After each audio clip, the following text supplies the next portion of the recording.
A billionaire followed his mate after work. What he discovered changed everything. Elara, wait. Jonathan Sterling's voice, sharp with a mix of suspicion and command, cut through the cool evening air as he watched his housekeeper, Elara Vance, descend the grand stone steps of his Bellevue mansion. She clutched two large shopping bags, her knuckles white against the paper handles. She turned back, her auburn hair catching the glow of the porch light. "Yes, Mr. Sterling? Did I forget something?" He narrowed his eyes, his gaze scrutinizing her face for any flicker of deceit. "Those bags? What's in them?" Elara's grip tightened on the bags. "Just some groceries I picked up during my lunch break. Is there a problem?" "You've been leaving early a lot lately," Jonathan pressed, stepping closer. "Family emergencies, you said." "My mother is sick." "I've told you this," Elara replied, her voice firm but tinged with a hint of defensiveness. Jonathan noticed the flush rising on her cheeks. "And you need more money. I overheard you on the phone yesterday." Elara's cheeks deepened in color. "I don't understand what you're asking." "I'm not asking. I'm telling you. I know something's going on." A tense silence hung between them, thick with unspoken accusations. Elara adjusted her shopping bags and lifted her chin defiantly. "If you don't trust me, Mr. Sterling, perhaps you should find someone else to clean your house." She turned on her heel and walked away, her footsteps echoing on the pristine pavement until she rounded the corner and disappeared. Jonathan's jaw was clenched tight, a familiar knot of anger and distrust forming in his gut. Back inside his sterile mansion, a monument to his financial success, Jonathan poured himself a whiskey. He stared out at the sprawling Bellevue skyline. The house felt like a fortress, a design he had intentionally created to keep the world and its potential threats at a distance. After a lifetime of learning that money made everyone a potential enemy, his phone buzzed. It was his assistant and only real friend, Ben Carter. "Any luck with the background check on Elara?" Jonathan asked without a greeting. "Clean as a whistle." "But Jonathan, you're being paranoid again," Ben replied, a note of exasperation in his voice. "She's worked for you for 9 months without incident. Remember Jennifer?" Jonathan retorted, his voice edged with bitterness. "Clean background too. Still walked away with my grandmother's jewelry." "That was 4 housekeepers ago and 3 girlfriends ago," Ben sighed. "You can't live like this forever." Jonathan ended the call abruptly and walked to his home office. He pulled up the security monitors, which showed empty hallways and pristine rooms. Everything was in its place, controlled, but also incredibly lonely. He opened his laptop and accessed Elara's employment file. Elara Vance, 30, references were checked, and her social security number was verified. But Jonathan noticed glaring gaps in her evening activities. He recalled the hushed phone call she had yesterday, a rapid-fire conversation in Spanish where he had caught the words, "Necesito más dinero," I need more money. Then there was the receipt he'd found in her jacket pocket, which he'd discovered. When he offered to hang it up for her, it showed a $600 wire transfer to a location in Nicaragua.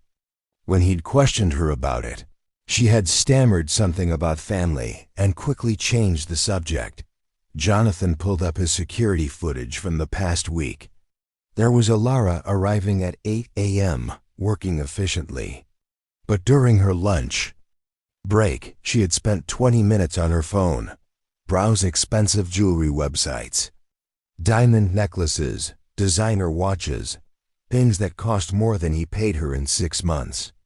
The pieces of the puzzle were forming a familiar ugly pattern. It always started small, arriving late, leaving early, mysterious phone calls. Then came the bigger moves, missing items, forged checks, empty bank accounts. His phone buzzed with a text. "Working late tonight, don't wait up, from Elara. Jonathan set down his glass, a cold fury rising in his chest. Working late where? Doing what? He had given her the evening off. He grabbed his keys and headed for the garage. His black Porsche would blend into Seattle's traffic perfectly. Elara took the bus, a routine he had followed before to ensure she got home safely. But tonight, he would find out where she really went after work. The evening was crisp, and Jonathan felt his heart rate increase as he drove toward Elara's usual bus stop.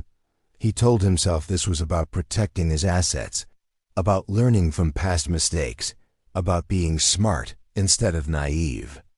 But as he spotted Elara's auburn ponytail boarding the 47 bus, shopping bag still in her hands, Jonathan wondered if he was about to uncover another betrayal, or if he was finally losing his mind to paranoia.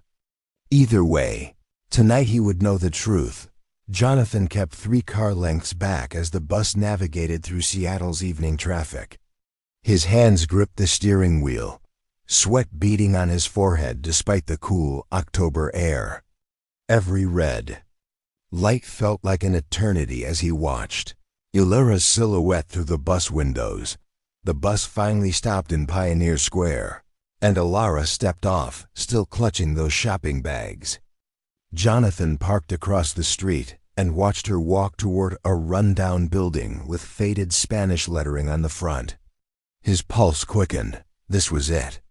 The moment he would catch her in whatever scheme she was running. Elara pushed through. Glass doors beneath a sign that read Centro de la Esperanza. Jonathan frowned.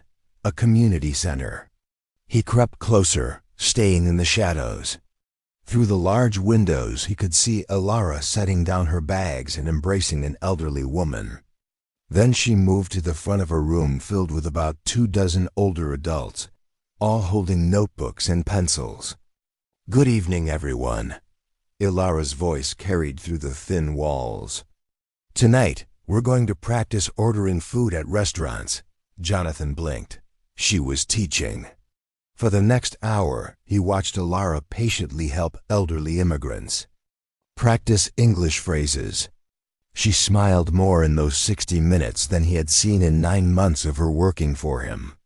When a man struggled with pronunciation, she knelt beside his chair and gently corrected him.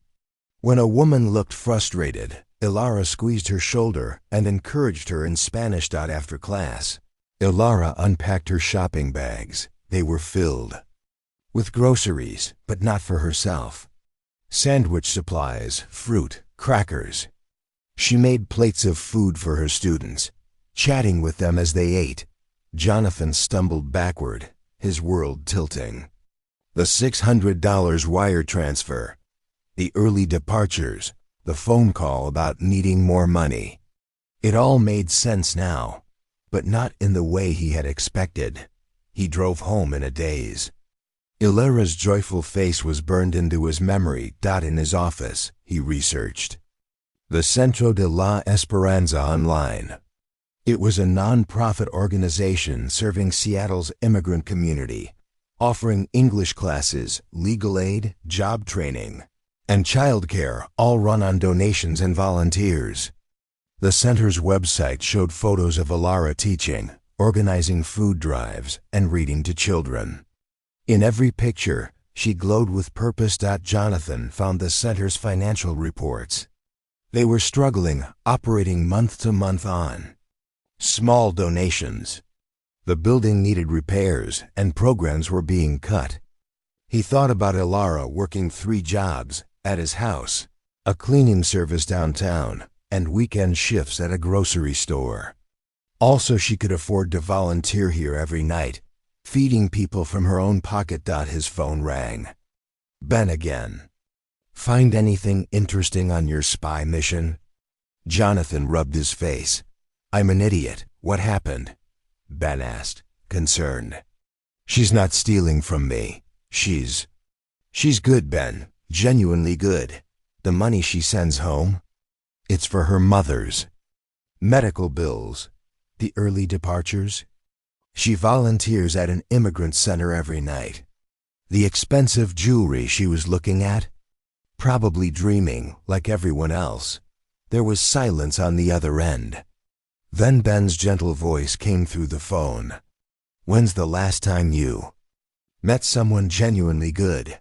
"I don't think I ever have." The next morning, Jonathan timed his coffee break to coincide with Elara's arrival. She seemed surprised to see him in the kitchen. "Good morning, Mr. Sterling. I'll get out of your way. Actually, could you join me? I'd like to hear about your evening classes." Elara froze, a dish towel in her hands. "My what?" "Your volunteer work. Teaching English." Her face went pale. "I don't know what you mean, Mr. Sterling." Jonathan sat down his mug. "I followed you last night." She sank into a chair, looking defeated. "Are you going to fire me?" "Fire you? Why would I fire you? Because I lied about working late. Because I used my lunch break to buy food for the center instead of eating. Because I've been distracted, thinking about my students when I should be focused on your house." Jonathan stared at this woman who thought compassion was a firing offense. "Tell me about them," he said. "Your students." Elara looked up cautiously. "They're mostly elderly. Some have been here for decades but never learned English properly. Maria is 73 and wants to talk to her doctor without her granddaughter translating. Carlos worked construction for 40 years, but can't read safety signs. They're proud people who just need a chance." As Elara talked, her face transformed. The quiet, careful housekeeper disappeared, replaced by someone passionate and alive. "The center might close," she continued, her voice heavy with concern. "We can barely afford rent. I try to help with supplies when I can, but—" She gestured helplessly. That afternoon, Jonathan made an anonymous donation to the Centro de la Esperanza. He wired $50,000, enough to keep them running for months. He used a shell company and a fake name, ensuring it couldn't be traced back to him. But as he submitted the donation, Jonathan realized something had shifted inside him. For the first time in years, his money felt useful. Someone donated $50,000. Elara burst into the kitchen the next morning, her eyes bright with excitement. "Can you believe it? The center is saved." Jonathan looked up from his coffee, hiding a smile. "That's wonderful news. Any idea who?" "Anonymous. They just said they believed in our mission." She practically bounced as she unpacked her cleaning supplies. "We can fix the heater, buy new textbooks, maybe even start a computer class." Maria cried when I told her. Watching Elara's joy, Jonathan felt a warmth unfold in his chest. When was the last time he had made someone this happy? Over the following weeks, Jonathan found himself inventing reasons to be home during Elara's work hours. He would emerge from his office needing coffee just as she was dusting the living room. He would remember urgent emails to send from the kitchen while she prepared his lunch. Their conversations grew longer and more personal. Elara told him about her thesis on economic inequality, her dreams of becoming a social worker, and her homesickness for Nicaragua. Jonathan shared carefully selected stories about his business, his travels, and his loneliness in the big house. "Don't you have family?" Elara asked one November afternoon as she arranged fresh flowers in his dining room. "My parents died when I was 22. Car accident." Elara's hand stilled. "I'm sorry." "That must have been terrible." "It was, but it taught me to be self-reliant." Jonathan paused, then added quietly, maybe too self-reliant. "Family isn't just blood," Elara said gently. "At the center, we're all family. Mrs. Chun brings soup for everyone. Mr. Rodriguez fixes things without being asked. We take care of each other." Jonathan envied that sense of belonging. His world consisted of business associates, employees, and people who wanted something from him.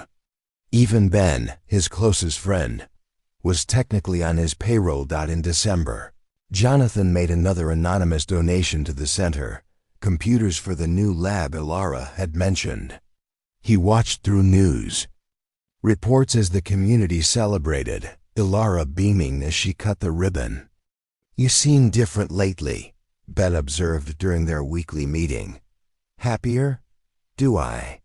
You're smiling more, and you haven't run a background check on anyone in weeks." Jonathan deflected with business talk, but Ben was right.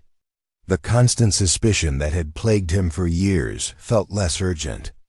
Elara's presence in his house brought a warmth he hadn't realized he'd been missing.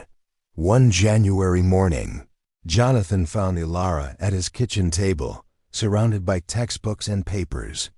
"Sorry, Mr. Sterling, I came early to make up time.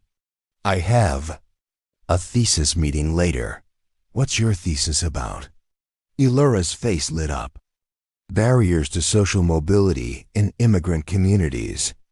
I'm researching how language access, job training, and community support can break cycles of poverty." Jonathan sat down across from her, genuinely interested. "What have you found?" For the next hour, Elara explained her research with a passion and intelligence that impressed him. She talked about systemic inequalities, about families working multiple jobs but still struggling, about the dignity of people who just needed opportunity. "Most people don't see it," she said. "They see someone cleaning their house or working in a restaurant and assume that's all they're capable of. But Carlos, he was an engineer in El Salvador. Isabella ran her own bakery. They're brilliant people reduced to survival jobs because their credentials don't transfer." Jonathan felt a stab of guilt, remembering his own assumptions about her. "I want to change that," she continued. "Create programs that recognize people's skills, help them build on what they already know instead of starting from zero." That's incredible work, Elara," she blushed. "It's just research. Probably won't change anything." "Don't say that," he said, his voice firm. "You're already changing things at the center." Their eyes met across the table, and Jonathan felt something shift between them. Elara looked away first, gathering her papers. "I should get to work." That afternoon, Jonathan made a decision. "Elara, I'd like to offer you a full-time position. Better salary, health benefits, paid vacation." She stared at him, bewildered. "You'd basically manage the household, coordinate with other staff, handle my schedule, that sort of thing." That's very generous, but I don't understand." "You barely trust me to dust your books." "I trust you," Jonathan said, and realized he meant it. "You're intelligent, responsible, and you care about doing things right. The salary would be enough to help your mother and pay for school." Elara bit her lip. "Can I think about it?" "Of course." But Jonathan could see the conflict in her eyes. More money meant security for her family, but it also meant less time for the center, less time for her studies, less time for the work that made her come alive. A week later, Elara found him in his office. "I've decided about the job offer." Jonathan looked up from his computer, his heart racing. "I'm grateful, Mr. Sterling, really, but I can't accept." "Why not?" Elara took a deep breath. "Because I'd be living someone else's dream instead of my own. The center needs me. My studies matter to me." She met his eyes, her gaze unwavering. "And honestly, I've fallen in love with someone impossible, and taking this job would make me feel like I'm betraying that feeling." Jonathan felt the world tilt. Someone impossible? Someone who represents everything I want to do with my life. Someone who makes me want to be better, do more, help people. But our worlds are too different. It could never work. Jonathan's heart hammered in his chest. "Elara, I should go," she said quickly, her voice cracking. "This is too personal. I'm sorry." As Elara hurried out, Jonathan stared after her, stunned. She was in love with someone else, someone who inspired her. Someone who shared her values, someone who wasn't him.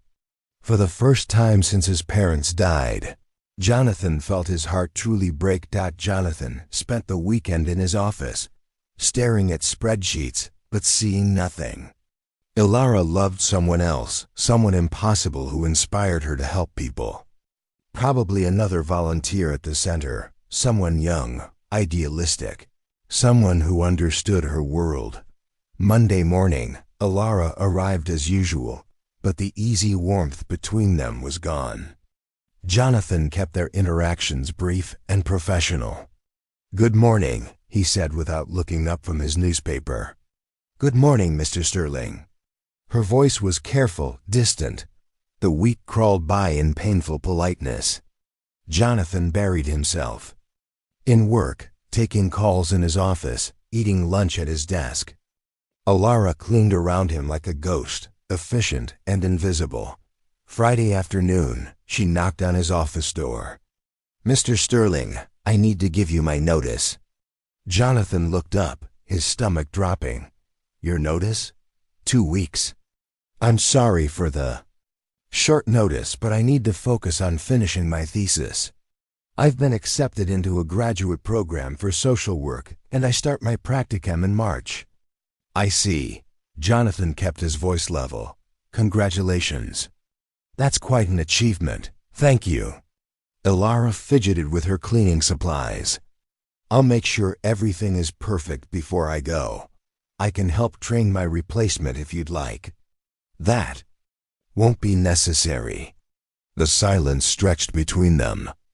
Elara nodded and turned to leave. "Elara." She paused at the door. "I'm proud of you. What you're doing, it matters." Her shoulders sagged slightly. "Thank you, Mr. Sterling. That means more than you know." The next 2 weeks were torture. Jonathan found himself memorizing Elara's routines, knowing each day brought him closer to losing her completely. He helped her prepare for job interviews, writing glowing recommendation letters that felt like love letters he'd never send. The Seattle Community Services office called. He told her on Wednesday of her final week. "They want to schedule a second interview." Elara's face brightened. "Really? That's my dream job. Working directly with immigrant families, helping them navigate services." "You'll be perfect for it." Jonathan meant it, even as his heart broke a little more. Thursday evening, Elara stayed late to finish organizing his files. Jonathan brought her coffee and found her crying quietly at his kitchen table. "What's wrong?" She wiped her eyes quickly. "Nothing, just tired. Elara ... "It's stupid," she said. "I'm leaving to pursue my dreams, which is what I wanted, but I'm going to miss our talks. Feeling like someone cares about my work." Jonathan sat down across from her. "Someone does care. Someone always will."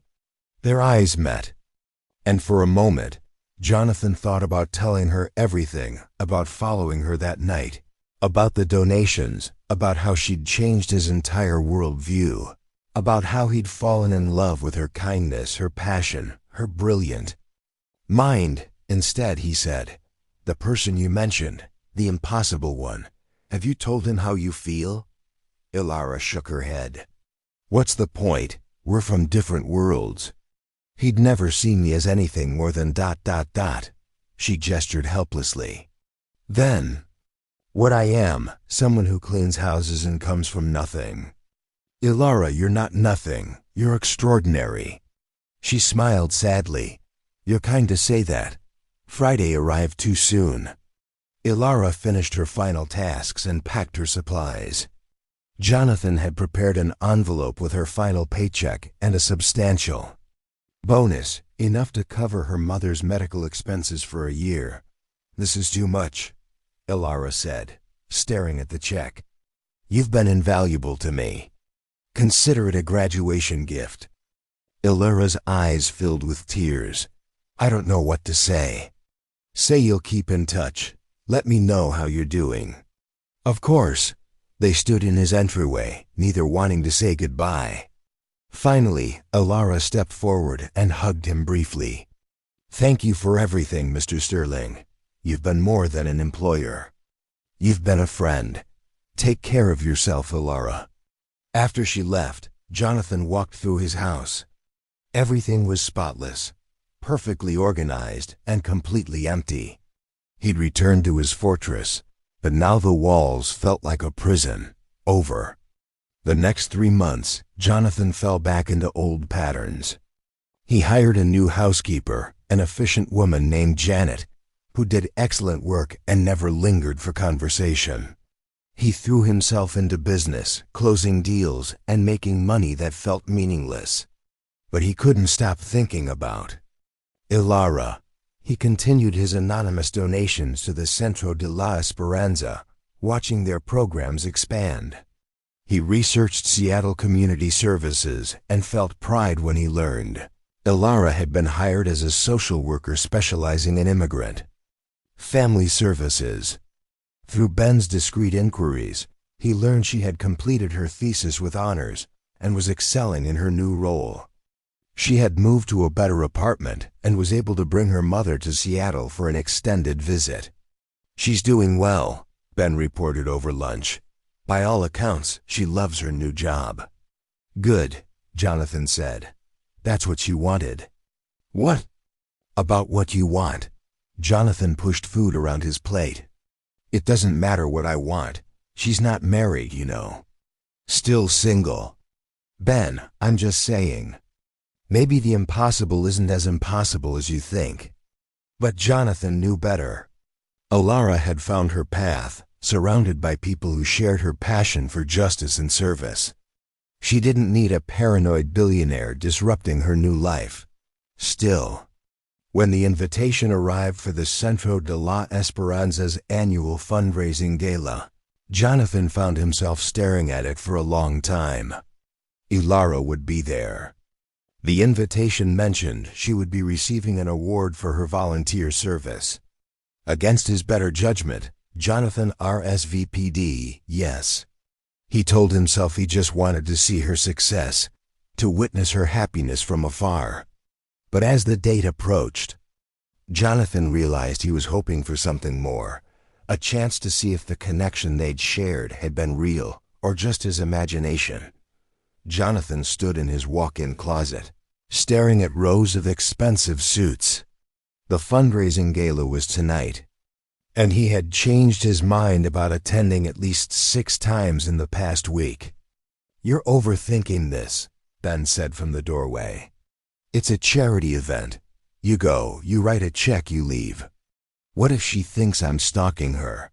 What if she's happy to see you? Jonathan pulled out a navy suit. She's moved on, Ben. New job, new life. I'm ancient history. You won't know unless you go. Across town, Elara stood in her small apartment bathroom, applying lipstick with shaking hands. The community center's gala felt surreal. 6 months ago, she was volunteering in the evenings after cleaning houses. Tonight, she was receiving an award for her service. You look beautiful, Meha, her mother said from the doorway. Isabella Morales had arrived from Nicaragua 2 weeks ago, finally.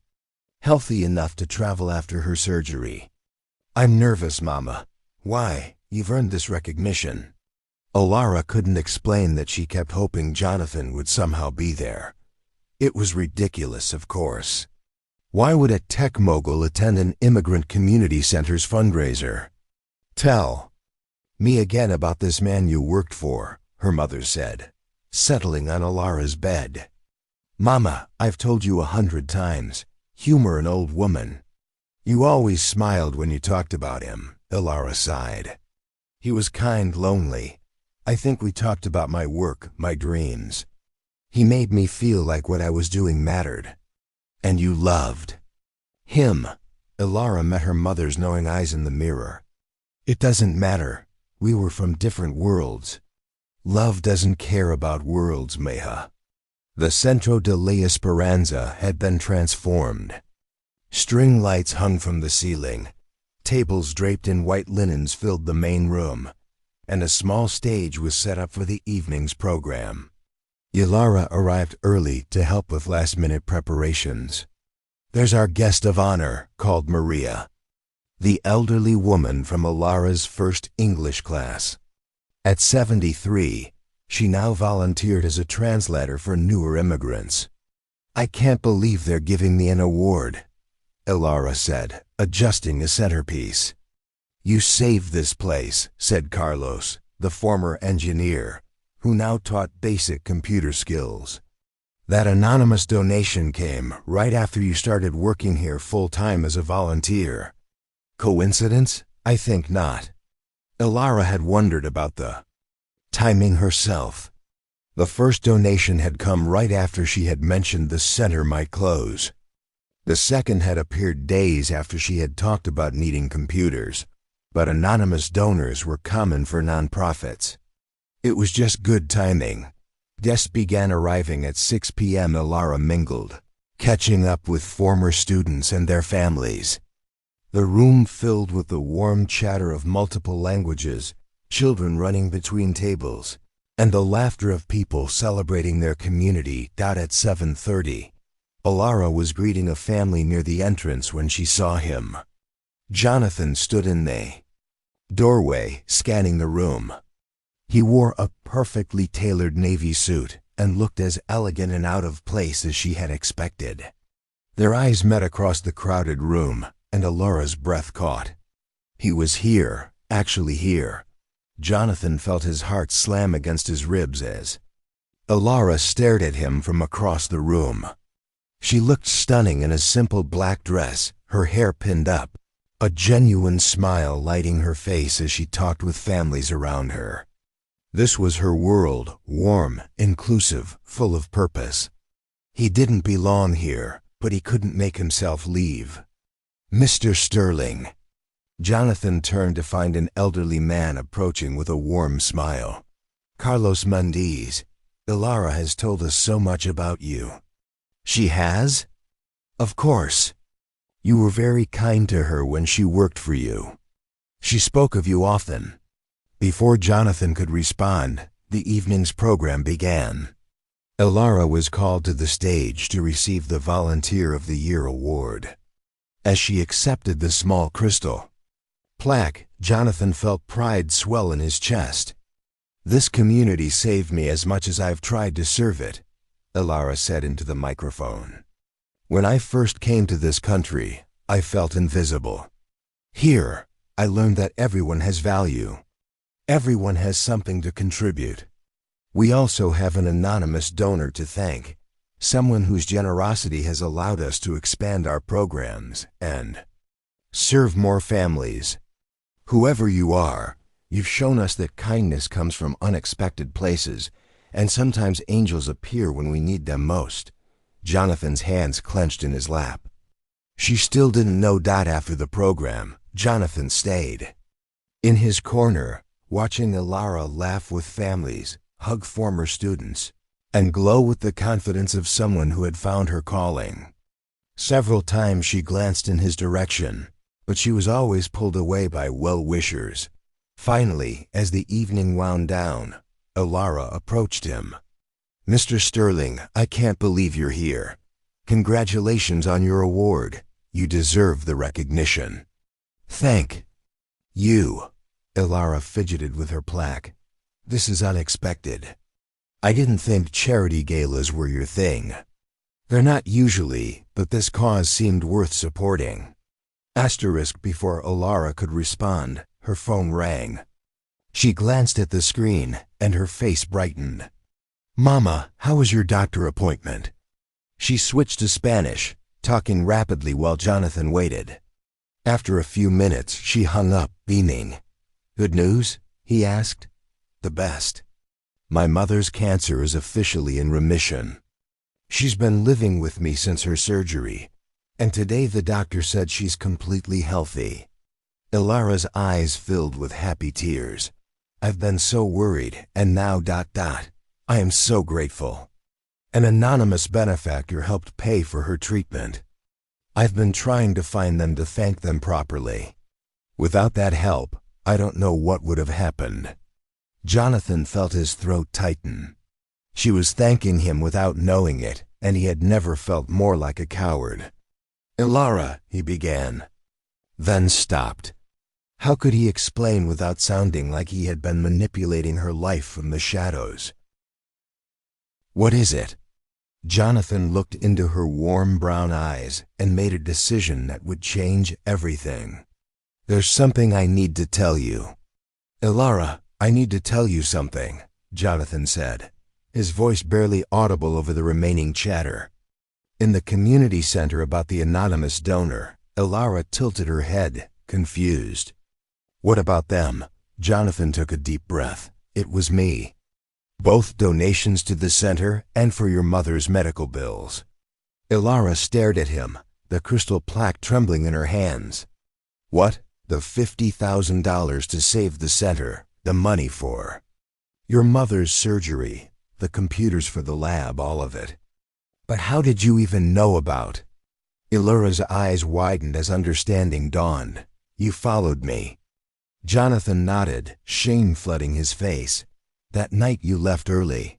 I thought you were stealing from me. I followed you here and saw you teaching your class. I realized how wrong I'd been about everything." Elara sank into a nearby chair, processing. "You've been watching my life, manipulating it." "No, Elara, that's not isn't it? Isn't it?" Her voice rose, causing a few remaining guests to glance over.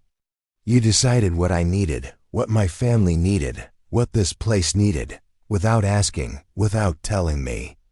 Jonathan knelt beside her chair. "You're right. I should have told you, but at first I was ashamed of why I followed you.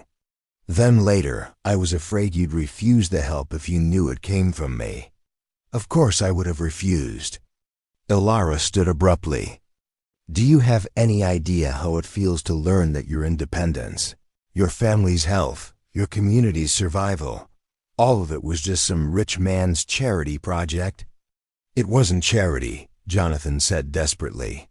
"Elara, watching you that night, seeing how you lived, how you gave everything to help others, it changed me. For the first time in my life, I understood what real wealth looked like."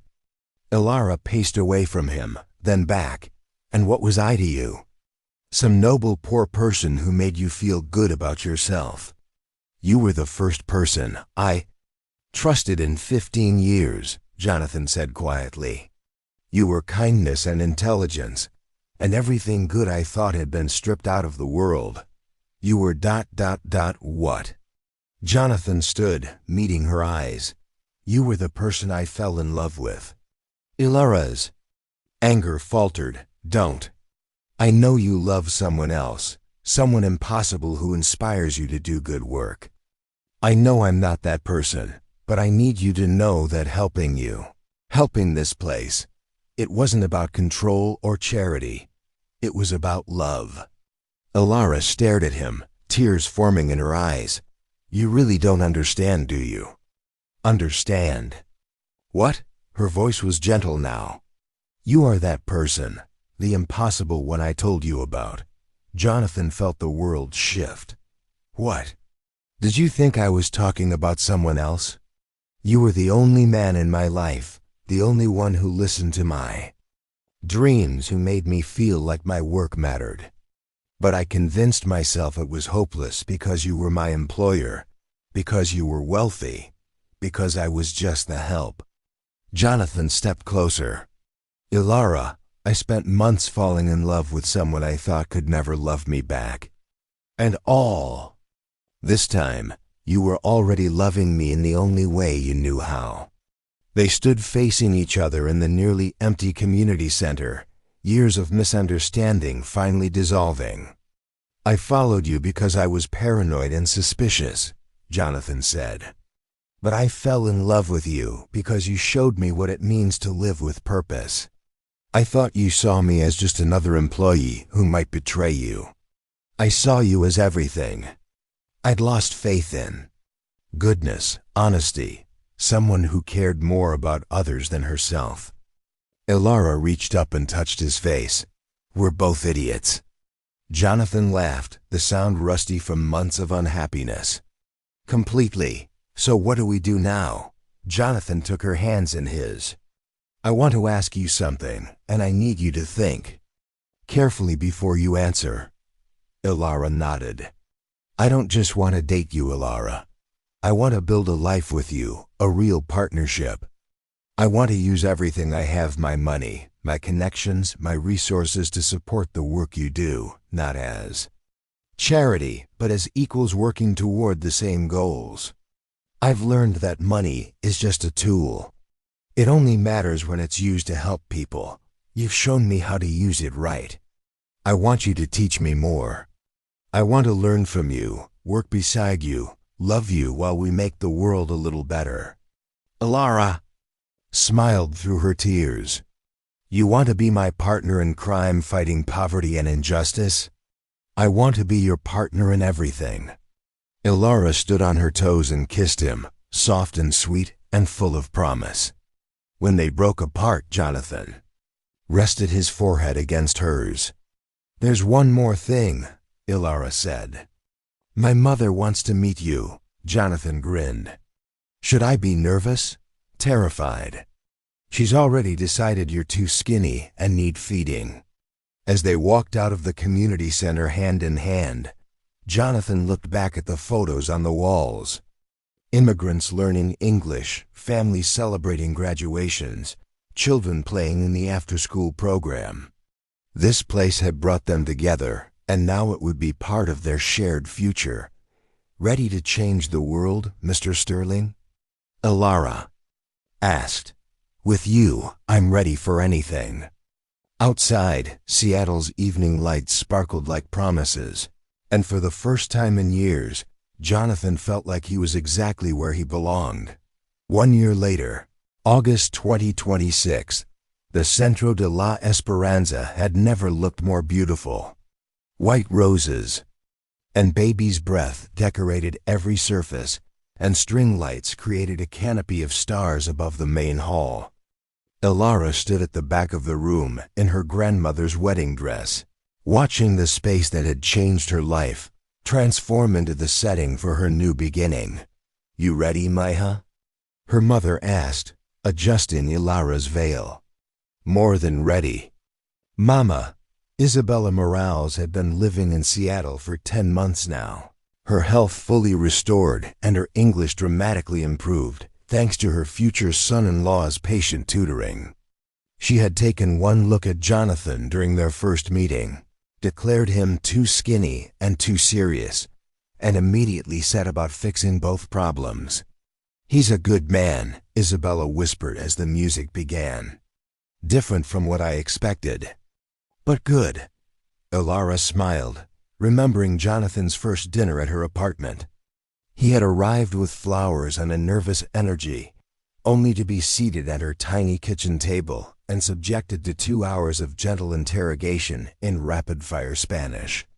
By the end of the evening, Isabella was teaching him to make pupusas while telling embarrassing stories about Elara's childhood.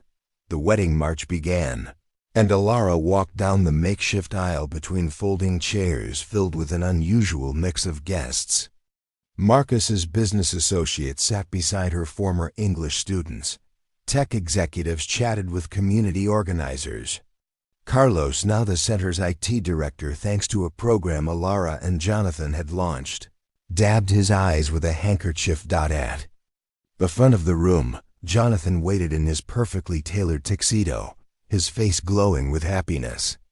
Beside him stood Ben, who had become not just Jonathan's best man but Elara's good friend, often joining their weekly dinners and community events.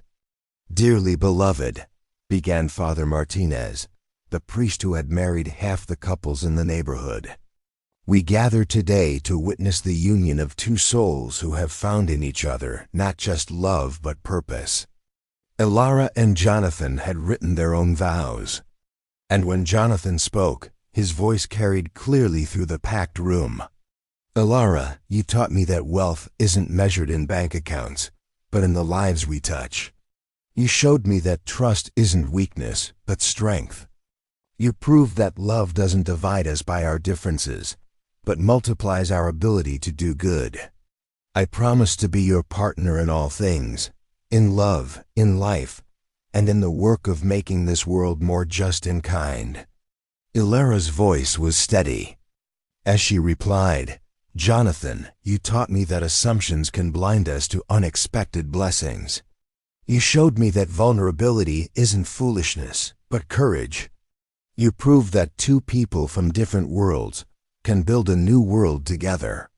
I promise to be your partner in all things, in dreams realized, in challenges faced, and in the joy of serving something greater than ourselves. When Father Martinez pronounced them husband and wife, the entire community center erupted in cheers. Maria threw rice despite the no rice sign, and the children from the after-school program rushed forward with homemade congratulations cards. During the reception, Elara and Jonathan moved through the crowd together, thanking guests and soaking in the celebration. The Sterling Vance Foundation had officially launched 3 months ago, focusing on immigrant services, educational access, and community development throughout the Pacific Northwest. Elara served as executive director while Jonathan handled strategic planning and funding, a true partnership that had already impacted thousands of lives. Remember when you thought I was stealing from you? Elara teased as they swayed to their first dance. Remember when you thought I could never see you as anything more than the help? Jonathan countered. They laughed, spinning slowly as their community celebrated around them. The dance floor filled with other couples, Ben dancing with Isabella, who had appointed herself his Spanish tutor, Carlos twirling his granddaughter, Maria, and her husband of 50 years, moving with practiced grace. Later, as the evening wound down, Elara found herself standing where it all began, in front of the classroom where she had taught English that first night Jonathan had followed her. The room now bore a plaque, the Elara Vance Sterling Learning Center, where every voice matters. Any regrets? Jonathan asked, wrapping his arms around her from behind. Only one, Elara said, leaning back against his chest. What's that? That it took us so long to figure out we were meant to be partners all along. Jonathan kissed the top of her head, breathing in the scent of her hair and the faint aroma of Isabella's cooking that seemed to permanently infuse their lives now. We found each other when we were ready. That's all that matters. Through the window, they could see Seattle's skyline twinkling in the distance, the city where a suspicious billionaire had once followed his housekeeper and discovered that the greatest fortune wasn't money, but finding someone who shared your values and multiplied your capacity for love. The next morning, Elara and Jonathan would leave for their honeymoon in Nicaragua, where Jonathan would meet the extended family who had been sending him care packages and hand-knitted sweaters for months.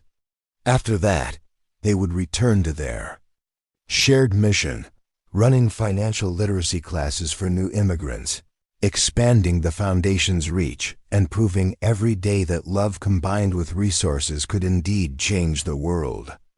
But tonight, surrounded by the community that had brought them together, Elara and Jonathan simply held each other and marveled at how a story that began with suspicion and fear had become one of trust, partnership, and joy that would last a lifetime. In the distance, Ben raised a toast to the happy couple. Isabella fussed over the leftover food that needed to be distributed to families. And the Centro de la Esperanza continued its work of turning strangers into family, one connection at a time. Some love stories begin with grand gestures or chance encounters. This one began with a billionaire following his housekeeper after work, only to discover that the greatest treasure had been beside him all along, not hidden, but simply waiting for him to open his heart enough to see it. That's a wrap on our story. We hope you were as moved by Jonathan and Elara's journey as we were. If you enjoyed this heartwarming tale of trust, love, and community, be sure to subscribe to our channel for more amazing stories that will change your perspective. Hit the like button, share this video with your friends and family, and let us know in the comments where you're watching from. We love hearing from our incredible audience.